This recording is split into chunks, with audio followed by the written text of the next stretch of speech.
coucou, voilà une nouvelle vidéo du livre 5 ans de réflexion. Alors, je sais pas si tu te souviens du principe, mais c'est un livre qui me pose des questions pendant 5 ans. J'y réponds tous les jours et au bout de 5 ans, je reviens au début du livre et là, je réponds à toutes les mêmes questions. Et on fait ça pendant 5 ans, ce qui veut dire que toi et moi, on est liés par un contrat d'amour pendant les 4 prochaines années, parce que je suis bientôt à la fin. Alors, sur la dernière vidéo, on s'est arrêté au 31 août et je t'avais dit que j'allais faire une nouvelle vidéo avec tout le mois de septembre. On va l'enchaîner comme ça, après je fais des vidéos par mois et ça me permet de revenir à peu près au même temps que toi. Donc là, on est le 2 janvier et voilà, en quelques vidéos on va y arriver. Donc du coup le 1er septembre, le livre me demandait si j'étais plutôt prof ou étudiante et je disais que j'étais plutôt prof parce que j'adore apprendre aux gens, mais tu le sais parce qu'on se connaît, j'adore transmettre, j'ai besoin tout le temps de transmettre et quand j'apprends des choses j'ai besoin voilà, de le donner. Donc plutôt prof.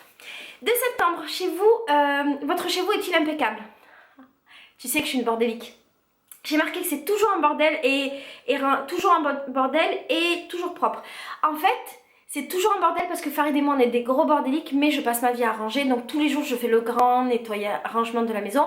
Je nettoie mon sol tous les jours parce que je suis un petit peu maniaque sur le sol. Et je passe ma vie à organiser, mais on est aussi entre du bordel et de la super organisation, mais il faut que tu saches qu'une maison hyper propre, moi ça me déprime un petit peu, une maison toute rangée, toute bien comme il faut, ça me déprime, j'ai besoin qu'il y ait beaucoup de choses. Mon mec est ultra bordélique, sur les photos, sur les vidéos souvent tu vois son bureau et tu vois que son coin dans le salon bureau, je te le montre, c'est toujours le bordel, voilà, ça c'est le bureau de Farid. C'est tout le temps le bordel, et là c'est le mien. Qui est un petit peu moins le bordel. Tu vois, là-haut, il y a les livres que je dois lire pour mes prochaines chroniques. Là, il y a mes affaires, machin. Et, et en fait, le problème chez nous, c'est qu'on a un tout petit appart et on travaille de la maison. Donc, dans notre salon avant, il était beau, il était clair, il ressemblait à un salon. Maintenant, c'est un salon avec 2 bureaux, c'est un endroit où on travaille, donc ça a l'air toujours en bordel. Après, le 3 septembre, la preuve d'une puissance supérieure. Et j'ai répondu que c'était la beauté et la perfection du monde qui nous entoure. Je le pense sincèrement, je suis persuadée qu'il y a quelque chose de plus grand. Et ça se voit dans chaque chose, tout est parfait dans ce monde. Tout est parfait, donc forcément. Le 4 septembre, où vous voyez-vous dans 5 ans? Donc en 2000... Ah mais ouais, là on est en 2015, donc en 2020. Donc dans 5 ans, j'aurai 38 ans. Hein? Mais n'importe quoi, mais la meuf qui sait pas compter. J'ai 31 ans, dans 5 ans j'aurai 36 ans. N'importe quoi. Bon, j'aurai 36 ans. Il y aura au moins 2 enfants. Voire 3. Farid et moi, on aura une maison. Et on aura une vie tout à fait banale et heureuse. Dans 5 ans, on sera encore là, toi et moi, à se parler parce qu'on a un contrat de 5 ans. Et j'ai marqué que je serai rédactrice freelance et que je travaillerai à la maison pour m'occuper de mes enfants. Je veux rester femme au foyer toute cette vie. Je veux m'occuper de mes enfants. Je veux être une maman poule. Je veux que mes enfants, à 4 heures, ils mangent un gâteau que leur maman elle a fabriqué. Que le midi, ils viennent manger à la maison. Et voilà, j'ai envie d'être ce genre de maman. Le 5 septembre, la leçon du jour. Aïe, soit j'étais morte, soit j'ai rien appris ce jour-là. Le 6 septembre, la dernière vidéo en ligne visionnée, et j'ai dit que c'était impossible à dire parce que je regarde beaucoup de vidéos sur YouTube, je regarde énormément de vidéos. Je me suis un petit peu calmée parce que j'en regardais beaucoup trop. Et ce jour-là, la dernière vidéo que j'avais mis, c'était un vlog de Charlotte Quinn que j'aime énormément, dont je suis absolument toutes les vidéos. Et donc voilà, le 6 septembre, j'ai regardé son vlog. Le 7 septembre, la chose la plus neuve que je porte aujourd'hui. Et comme tu le sais, moi j'achète jamais rien, ça fait 6 ans que je n'achète plus d'habits, que j'achète rien, donc j'ai jamais rien de neuf. Par contre ce jour-là, la seule chose que je portais de neuf sur moi, c'était un ticket de musée. Le 6 septembre, de qui êtes-vous jaloux? Et j'ai répondu que j'étais pas jalouse. C'est pas un sentiment que j'ai, je suis pas jalouse des gens ou pas envieuse des gens. Par contre je suis plutôt admirative des gens qui vivent de leur blog et de leur chaîne YouTube. Alors, c'est pas un modèle vers lequel je voudrais aller parce que j'admire pas forcément pour tous la manière dont ils gagnent de l'argent. Parce que souvent c'est très market, publicitaire, machin, c'est pas mon délire, même si c'est très bien pour eux, c'est pas mon délire. Par contre, j'admire le fait qu'ils puissent vivre de leur passion et de cette passion-là qui est une passion nouvelle, parce que ça fait pas 10 000 ans que les gens gagnent leur vie sur internet, sur les blogs et sur YouTube, donc j'admire énormément leur réussite, le fait qu'ils puissent en vivre, et c'est mon but dans la vie. Mon but dans la vie, c'est d'être rédactrice, de travailler sur internet, d'écrire pour les autres, de continuer mes vidéos, de continuer mes blogs, d'avoir beaucoup de blogs et que ça marche et que je gagne ma vie comme ça. Voilà, c'est mon but professionnel. Le 9 septembre, qu'est-ce qui vous vient à l'esprit quand vous pensez à la peur? Et quand je pense à la peur, je repense à l'agression du Sénégal. Mais je ne veux pas t'en reparler, je t'en ai parlé 10 000 fois. Le 10 septembre, un truc véritablement hallucinant. Alors, ah oui, j'ai remarqué, j'ai perdu mon porte-monnaie. C'est un truc de malade. T'as dû le suivre dans mes vlogs. En fait, j'étais à Paris, à Belleville. Et Belleville, c'est un quartier où il y a énormément de monde. C'est un quartier hyper populaire. Et en gros, on était dans un endroit avec ma pote Yael. Je perds mon portefeuille avec mon argent, ma carte bleue, les tickets de métro et la photocopie de ma pièce d'identité. Parce que je prends pas mes papiers d'identité, je prends toujours des copies. Je perds mon porte-monnaie à Belleville en sortant d'un bar.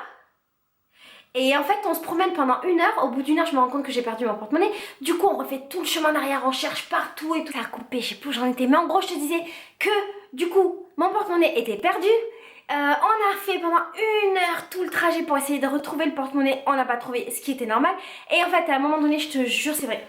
À un moment, pendant le trajet, je disais s'il te plaît, l'univers, j'aimerais tellement retrouver mon porte-monnaie, je suis dans la merde, je suis pas dans ma ville, j'ai pas d'argent, mis à part ma carte bleue, s'il te plaît, l'univers. Et on marche dans Belleville, et à un moment donné, je vois un bar complètement au hasard, on n'avait pas été dedans, tu vois, et il y avait Edith Piaf dessus. Du coup, j'ai dit à ma pote, j'ai dit bon, on sait jamais, on va demander dans un bar et c'est le premier que je trouve, tu vois. Je dis on sait jamais. Et elle me dit mais non et tout machin. Normal, le lieu ça n'a rien à voir, on a fait tout, on a fait 1 heure de route. Je te jure, je suis rentrée dans le bar. Je dis bonjour, est-ce que vous auriez trouvé un porte-monnaie? Et la fille elle m'a dit comment tu t'appelles? J'ai donné mon nom et elle m'a ramené mon porte-monnaie, mec. Elle m'a ramené mon porte-monnaie. Il y avait tout dedans. Il y avait l'argent, les tickets de métro, la photocopie de ma carte d'identité et ma carte bleue. C'est pas un truc de fou? Ça, c'est un truc de fou. Ça, c'est un truc de fou de la vie. Donc voilà ma réponse à ce truc véritablement hallucinant. Le 11 septembre, un bon conseil à donner à un enfant. J'ai marqué, fais ce qui te rend heureux, apprends, étudie au maximum, autant que tu peux, apprends tout. Et surtout, tout et surtout, pardon. Et je dirais à un enfant, il n'y a pas plus important que la connaissance. C'est ce que je dis à tous les enfants que je croise, à mes frères depuis qu'ils sont petits, à tous mes neveux, à toutes mes nièces, à toutes les filles qui m'écrivent. Apprenez, remplissez votre cerveau. C'est ce qui vous donnera la possibilité de choisir votre vie. Si tu sais et si tu peux prendre du recul sur les choses, tu peux choisir ton chemin. C'est aussi simple que ça, il faut apprendre. L'école, c'est une chose, mais il faut apprendre sur tout. Il faut étudier. Voilà. Quand je parle d'étudier, vraiment, je parle pas d'école, je parle d'étudier tout ce que tu peux apprendre, la moindre chose que tu peux apprendre, apprends-la. Remplis ce qu'il y a là-dedans. C'est pas fait pour rien, ça. Le 12 septembre, après quoi courez-vous en ce moment? J'ai répondu, je cours après le temps, toujours. Je cours après le temps, pourtant j'en ai beaucoup parce que je ne travaille pas, mais toutes mes journées sont organisées en fonction du blog et de la chaîne YouTube et de ma vie maritale parce que j'ai un mari à nourrir, le midi et le soir, j'ai une maison à ranger, j'ai des papiers à faire et tout ça. Je cours toujours après le temps parce que je veux faire 1 milliard de choses et que je fais 1 milliard de choses. J'ai 5 ou 6 blogs, une chaîne YouTube, des groupes Facebook avec beaucoup de monde dedans. J'organise énormément de choses, je fais énormément de choses, je lis beaucoup de livres. Et j'ai marqué aussi que je courais après les découvertes et que je voulais apprendre, voir, ressentir, étudier, découvrir. Oui, j'ai besoin tout le temps d'être stimulée, tout le temps. J'ai besoin de faire 1 milliard de choses en même temps, sinon je m'ennuie très vite et je suis pas efficace. C'est étonnant, je suis pas efficace. Si je fais un seul truc et que je me concentre sur un truc, je vais être bidon. Mais par contre, si je fais 10 000 trucs en même temps, je vais devenir efficace. Trop bizarre, mon cerveau est trop bizarre. Donc je cours tout le temps après le temps, mais je suis pas dans la frustration parce qu'au final ça va. Ça va très bien. Le 13 septembre, un souci mineur mais chronique. C'est mon mal de dos. J'ai mal au dos tous les jours de ma vie. Tu le vois, je suis tout le temps en train de faire ça. Oh, attends. Ah, d'ailleurs, je viens de faire craquer mon dos. Oh, mais dans mes vlogs, je t'emmène chez ma kiné, chez qui je vais toutes les semaines. J'ai tout le temps mal au dos depuis que j'ai 18 ans. C'est quand j'ai commencé à travailler dans la vente que j'ai eu mal au dos. C'est tout con, mais en fait, pendant longtemps, je suis restée comme ça parce que j'étais réserviste et je pliais des vêtements. Et ça m'a donné hyper mal au dos, donc voilà, j'ai tout le temps mal au dos. Après, le 14 septembre, qui pourrait vous aider? Et j'ai marqué que je n'avais besoin d'aucune aide. Je demande jamais de l'aide à personne, je réclame jamais, j'attends jamais d'aide à personne. Alors, je sais pas si c'est mon caractère ou pas, j'ai plutôt un caractère qui fait que je me débrouille toute seule, basta.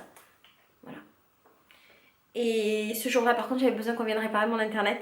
Et je suis restée sans internet pendant des semaines et des semaines et des semaines. Et pour une blogueuse youtubeuse, je peux te dire que c'est très difficile. Le 15 septembre, les personnes les plus importantes de votre vie, j'ai marqué mon mec, ma famille et Anaïs. Voilà. Anaïs, c'est ma meilleure amie. Que tu rencontreras dans les prochains vlogs, dans les prochains anti-vlogs que je vais faire. C'est les anti-vlogs, ça va être des vlogs de l'époque où je faisais pas des vlogs. En fait, je vais prendre des vidéos perso, des trucs un peu d'archives de nous, et je vais essayer de monter la vidéo comme un vlog, sauf que c'était pas un vlog, voilà. Et tu verras Anaïs et tu vas voir qu'elle est exceptionnelle. C'est la même que moi, pas pareil. Alors, 16 septembre, quel genre d'études aimeriez-vous faire? J'ai dit que j'avais fait des études de droit. Il y a une de mes vidéos où je raconte mon parcours scolaire, c'est un vlog, et en fait moi j'ai un master de droit, j'ai fait 4 ans de droit, je m'étais spécialisée en droit international public et ensuite en droit humanitaire. Et ensuite, à la fin de mon master, j'ai créé ma première société, donc j'avais une entreprise d'impression textile. Tu sais, je faisais les impressions sur les t-shirts, les choses comme ça, sur les t-shirts, les tasses, les stylos, enfin tous les trucs publicitaires. Et en fait, à ce moment-là, je regrettais de ne pas avoir fait d'études de marketing, d'études de business, parce qu'ensuite j'ai aussi eu des magasins avec Farid, et en fait j'aurais bien aimé avoir le côté théorique, parce que tout ce que je devais faire, le moindre truc, en fait j'ai dû l'inventer, j'ai dû le créer, le penser. Et en fait c'est hyper bien parce que du coup tu sais tout ce que tu fais, tu décortiques vachement, mais c'est aussi intéressant d'avoir eu la théorie pour pouvoir faire des raccourcis, pour aller plus vite et pour gagner peut-être plus d'argent ou gagner en efficacité du moins. Voilà. Le 17 septembre, mes encas préférés. J'ai dit, j'adore manger, mais par contre j'ai pas de trucs préférés, de machin, je m'en fous un peu du manger. Mais j'ai marqué que je mangeais beaucoup les œufs. En ce moment-là, donc en septembre, je mangeais beaucoup de concombres. À ce moment-là, je mangeais du chocolat, ce qui est rare. Je n'aime pas le chocolat. Mais à un moment donné, je sais, ouais, à la fin de l'été et septembre, c'est vrai, j'avais une petite folie. Dès que j'avais envie de sucrer, je mangeais du chocolat. Ah oui, ce qu'il faut savoir, c'est que je mange aucun produit industriel dans ma vie. Du coup, comme il n'y a pas de produit industriel chez moi, j'ai pas de gâteau, de machin. Si je veux un truc sucré, il faut que je le fabrique. Et en fait, depuis quelque temps, j'achète des tablettes de chocolat noir. Et quand j'ai envie de sucrer, je mange un petit carré de chocolat. Mais il m'en faut pas beaucoup parce que je supporte pas le chocolat. Le 18 septembre, la décision du jour, et j'ai marqué que je ne m'en souvenais pas. On passe. Le 19 septembre, un nouvel endroit récemment visité. Paris, parce que c'est en train de devenir ma ville préférée. Bon, attention, on ne peut pas détrôner Marseille. Marseille, c'est Marseille. Marseille, c'est ma patrie. Mais ma ville préférée, j'avoue, c'est Paris. Et je vais souvent à Paris, j'ai fait plusieurs vlogs que tu n'as pas pu tous voir malheureusement parce que je me suis fait voler mon appareil photo et mon disque dur avec 70 vidéos. Et dans les 70 vidéos, il y avait genre peut-être 60 vlogs. Donc t'as pas pu tout voir, t'as vu en vidéo, t'as vu 2 voyages à Paris et il y en a eu 2 autres. Mais t'inquiète pas, je retourne à Paris en février, donc dans un mois, et je compte refaire tout ce que tu as raté pour toi. Le 20 septembre, mon émission de télé préférée, je ne regarde pas la télé, je ne regarde pas, je n'aime pas la télé. Quand il y a une télé dans la pièce, ça me gêne, le bruit me gêne, ça remplit l'atmosphère, ça brouille mon cerveau, je déteste la télé. Mais quand je la regarde avec Farid, ce qui est hyper rare, on regarde les émissions de voyage, les émissions sur les animaux et les trucs scientifiques, genre, tu sais, les trucs un peu nature et découverte, genre comment ça marche la lune, les gens qui ont marché sur les planètes, enfin tu sais, des trucs comme ça un peu de... Quand j'étais jeune, je disais que c'était des trucs de bof, ou les reportages animaliers, des insectes. Oh la honte. Ouais, mais j'adore, j'avoue, j'aime bien. Le 21 septembre, à votre avis, où mène votre chemin? Et j'ai marqué que mon chemin est mené vers le bonheur, tout simplement, sans aucun doute. Sans aucun doute, il n'y a pas d'autre chemin à prendre. Il est... 22 septembre, une terrible nouvelle apprise récemment. Et j'ai dit que je n'ai pas eu de terribles nouvelles, mais c'était la méchanceté avec laquelle les gens traitaient le problème des migrants. Ah oui, en septembre, il y a ce problème-là. Non, j'ai pas eu de mauvaises nouvelles spécialement à cette période, mais j'ai été vachement touchée par ce qui s'est passé quand il y a eu les migrants qui sont arrivés, enfin les réfugiés qui sont arrivés en France, les Syriens et compagnie, et de voir la réaction de certaines personnes et notamment des gens de mon entourage, ça m'avait beaucoup touchée. J'ai rien dit parce que chacun pense comme il veut et que j'ai pas apporté de jugement, mais ça m'avait fait beaucoup de peine. Ouais. Le 23 septembre, une citation du jour, il n'y en avait pas, je sais pas, soit j'étais morte, soit j'avais la flemme, soit j'ai oublié. Ou peut-être les 3. Le 24 septembre, la dernière fois que vous avez dansé, et je lui dis je danse tout le temps, tu le vois dans mes vlogs, je passe ma vie à danser matin, midi et soir, je me réveille avec de la musique, je vis avec de la musique, je dors avec de la musique, il y a tout le temps de la musique, c'est moi, chez moi il y a tout le temps de la danse, je danse comme une mongolienne, mais je danse. Le 25 septembre, est-ce que je suis plutôt planification ou improvisation? Total impro, c'est un art de vivre, je ne programme rien, je ne fais rien en avance. Quand je suis incapable de programmer quelque chose à 24 heures en avance ou 48 heures en avance, je suis incapable de ça, ce qui est une source de conflit avec certains de mes amis, mais la plupart ont accepté que je sois comme ça et du coup me supportent comme ça et mon mec me supporte comme ça. Par contre, quand je pars en vacances, j'ai tendance à tout planifier mais le jour même. Mais tu le vois aussi dans mes vlogs, par exemple quand j'étais partie en Argentine, j'avais planifié genre la veille tout mon voyage. Mais par contre j'avais fait un truc hyper carré, la psychopathe, je suis un peu psycho. J'avais fait un truc hyper carré la veille et j'avais programmé jour par jour tout ce qu'on devait faire et on a quasiment respecté notre programme. Bon, on s'est tout fait voler le premier jour donc on a un petit peu modifié le truc mais on a respecté. 26 septembre, est-ce que c'était une journée plutôt amusante? Jérémy non plus. Je pense que c'était la période où j'étais à Paris donc je pouvais pas tout le temps remplir le livre et j'imagine que c'était une journée amusante forcément. Si j'étais à Paris c'était forcément bien. Le 27 septembre, comment gérez-vous l'hostilité? Alors j'ai marqué, ça dépend de mon humeur, généralement avec humour et amour. Sauf quand je les ai à l'envers, voilà c'est ça. En fait quand quelqu'un est désagréable avec moi, j'ai tendance à lui donner beaucoup plus d'amour, je réponds jamais à la méchanceté par de la méchanceté parce que je pense que ça ne marche pas. Et que si la personne elle est méchante ou désagréable, et crois-moi je connais la désagréabilité des gens, j'ai été vendeuse de téléphone pendant des années et je travaille avec tous les opérateurs téléphoniques et crois-moi que les gens ils m'ont fait la misère. Mais généralement je réponds avec beaucoup d'amour parce que la personne qui vient et qui est désagréable avec toi, peut-être qu'elle a passé une mauvaise journée, peut-être qu'il y a une raison, peut-être qu'il s'est passé quelque chose, tu peux parler avec elle, tu peux comprendre. Et après, quand tu es gentil, les gens deviennent gentils pour de vrai, je t'invite à essayer. Par contre, une semaine avant mes règles, il faut pas me brancher. J'avoue, quand une semaine avant mes règles, il faut que je m'embrouille avec quelqu'un dans la journée, généralement c'est Farid qui prend.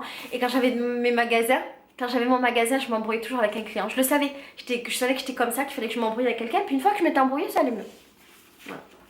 Le 28 septembre, en ce moment même, faim de loup ou appétit d'oiseau. J'ai toujours un appétit d'oiseau. J'adore manger. J'adore le manger. J'adore. Mais par contre, je mange pas beaucoup, ce qui fait que je suis toujours mince. Mais j'adore manger. Le 29 septembre, mauvaise nouvelle. Vous les préférez avec ou sans enrobage? J'ai besoin qu'on aille doucement, cool. Moi, j'aime pas quand c'est brut. Donc, avec enrobage, tranquille, pépère. Et on fait le dernier jour, ce sera le 30 septembre. Comment échappez-vous à la routine? Et j'ai marqué en ayant la capacité de rendre chaque petite chose exceptionnelle. Oui, tous les jours de ta vie, le moindre petit truc tout pourri, tu peux le rendre exceptionnel. C'est juste une manière différente de voir les choses. Tu te positionnes différemment. Tu mets toute la lumière et toute la magie qui est en toi sur cette chose-là et ça la rend forcément magique et lumineuse. Voilà, sur ces paroles de lumière et d'amour, je te fais des gros bisous, je te laisse. Sur la prochaine vidéo, on se fera tout le mois d'octobre et ce sera cool.